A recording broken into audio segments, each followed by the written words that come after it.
Hey everyone, Yan Zhao back again. Today we have Tadhya, I think is how you pronounce it, Exordium. This is by Quinn Howard.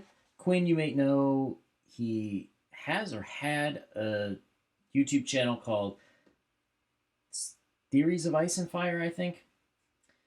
Artist, Matt Weldon. You seen him, you loved him.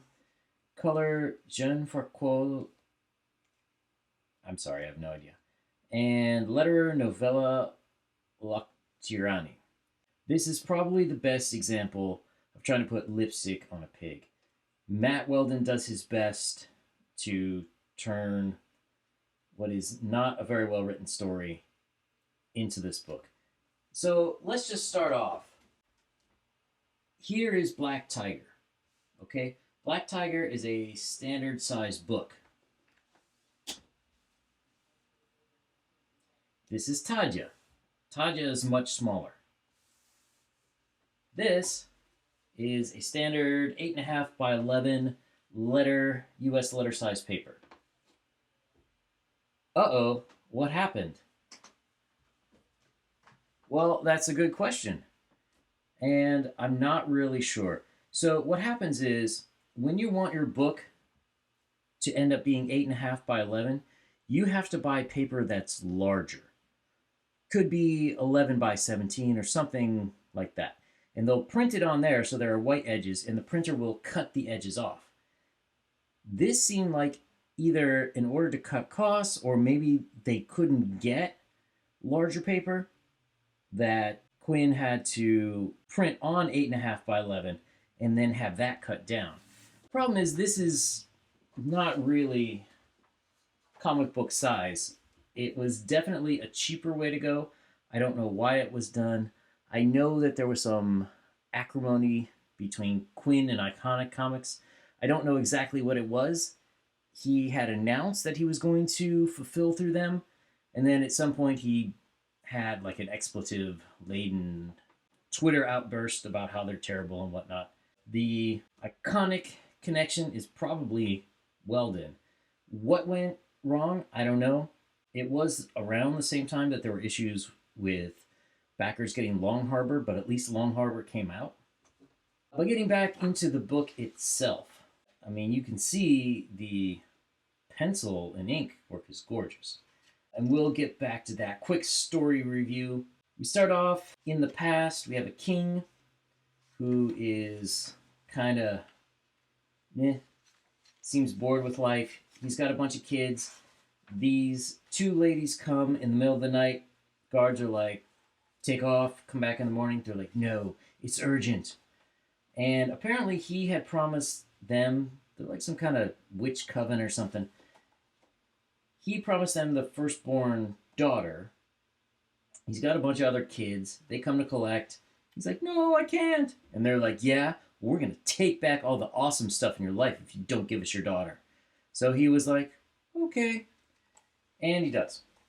And so they are performing spells. There are apparently two worlds. Now, is this a real world spiritual thing? Is this a yin and a yang? I'm not really sure. But essentially, they trying to bring a monster from the other side in. And apparently you can bring in parts of the monster at a time. And so this monster goes on and starts infecting other people. So she's got dreams about it, which is nice here. There's a kid whose father works in a mine. Maybe the things came out of the mine. He goes nuts and kills his family, basically. This is Tadhya. She is slated to be married to some other noble person. Not really going into very much in this book. But she has dreams. She apparently has some powers that will come up as we go along. They get attacked. Of course, the priest is a dick. He gets possessed and turns evil, and blah, blah, blah. And here we have Trees with an Eye. Baylor is the name of the demon or whatnot that is supposed to come. Now, One of the problems with this book is, like I mentioned, Quinn has that channel that really went in depth on a lot of George R. R. Martin books. And to quote George, if you take from one source, it's stealing. If you take from many sources, it's research. I think perhaps a little bit more research would have served this book better. There are too many Song of Ice and Fire parallels for my liking. But there's also, in some places, it gets to be a bit too wordy. And at the end of the book, we find out that Tadhya actually has the power to kill, to destroy Baelor's creatures, or the parts of Baelor that comes over. And it was said that, he has to be kept sealed in this other realm because if he comes in, nobody can kill him. Well, apparently somebody can. And then when she gets back, she's basically locked in the room. And then these witches are plotting other stuff. The writing is kind of, for a first book, it's not that bad, but at the same time, it's not great. The pencil work is amazing, and let me show you what some of the problems are. So you can tell in this scene where there are two women, you have the lord of the castle, the king, and two guards, right? There's just so much dialogue. What is Matt Weldon going to do to make this look interesting? God bless him, he's working his best. He's got to fit in all this dialogue, a lot of which is kind of and they're all just standing in an alcove, entryway, whatever you want to call it. We have up angle, down angle, a little bit of down, up inside. So Matt is working it. He's trying to make these more interesting. You have a lot of strong verticals in this one. You have horizontals, but he breaks up the size of the panels. He's doing as much as he can to keep this visibly interesting, close up on a hand as opposed to just faces.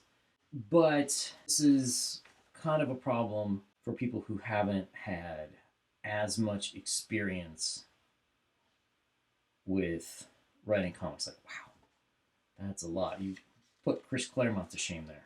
And then you have some other pages which are better. There's a lot less. So this looks gorgeous. The other problem is with the colors. Now, this seems to be intentional, but I'm not sure what's going on. One is there's way too much blue. By the time you get to the end of the book, it's like, when your printer's running out of like magenta and yellow, but you still got plenty of blue. It almost gets to that point. What we want in color theory is we want these changes, right? So this is all blue, except for here. So, your eye gets drawn here and then down to here. Here we're drawn over to this fire.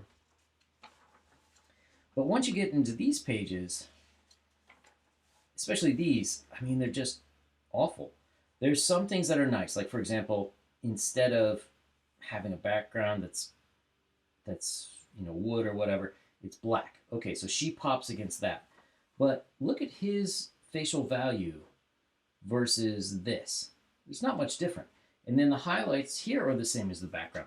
So what's the point of having a highlight? The highlight is supposed to pop him against the background. It just doesn't work.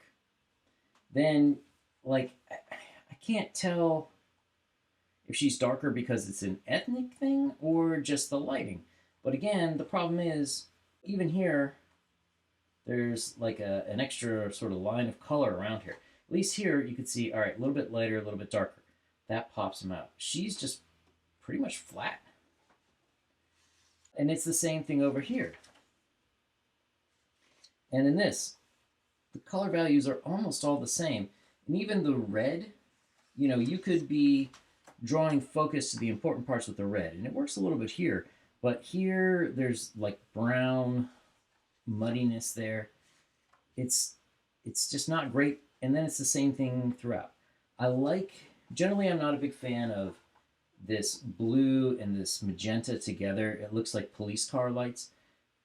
It kind of works well. Like down in this panel at the bottom, very clear separation between the people and the background. Like this is a good use. But then this is all kind of the same here. This is, you know, and all this stuff just blends together. It's like, just make this black or make this nothing. And it's not a fault of the penciler. It's definitely the colorist. Sometimes it works well. Like this page is really well done. You have the same blue, purple, bam, lots of color, greens, yellows, even though it's kind of that same muddy brownish, it's such a contrast difference. Your eye goes right there and it's gorgeous. And then we have some other places. Let me see if I can find it here. Where it should be more neutral. Like even here, why is she wearing a green dress here? Where everything's green. And then, you know, it's just strange choices. Like her dress here is almost the same as the tree. Dress here is almost the same as the grass. It's like on a frame by frame basis, why are you making it like this? It's just so strange. I don't know. All right, here's one that works well.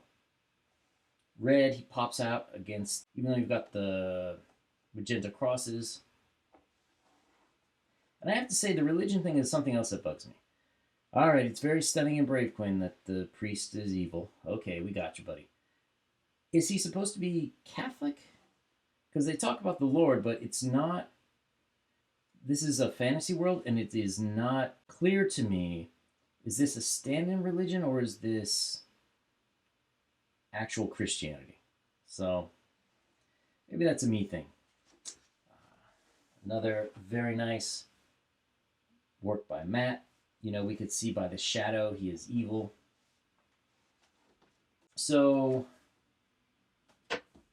Tadhya. I don't know, it's just very disappointing. I kind of expected a bit more from someone who spends his time critiquing and going over literary works. I would maybe expect if he had a better editor, especially an editor who can do art. One of the problems is a lot of these guys who come over from a more novelish literary background, they don't get an editor who can edit the art. They get an editor who's good at like novels, short stories, that sort of thing. And if you don't have someone who knows how to judge if the art is working or not, it's going to be a problem. Matt Weldon, he tries his best, but the colors just obliterate a lot of his work. So that's very disappointing to see. It's nice to have as a book if you're a Weldon completist, but in terms of would I buy it again? Nah. It's definitely going to be a big pass if there's a version 2 that comes around. All right, so what did you think? Did you like this book? If you did, give this video a thumbs up. Leave your comment down below. Tell me how I'm an idiot and I'm wrong. Subscribe to the channel because we'll have more comic content soon.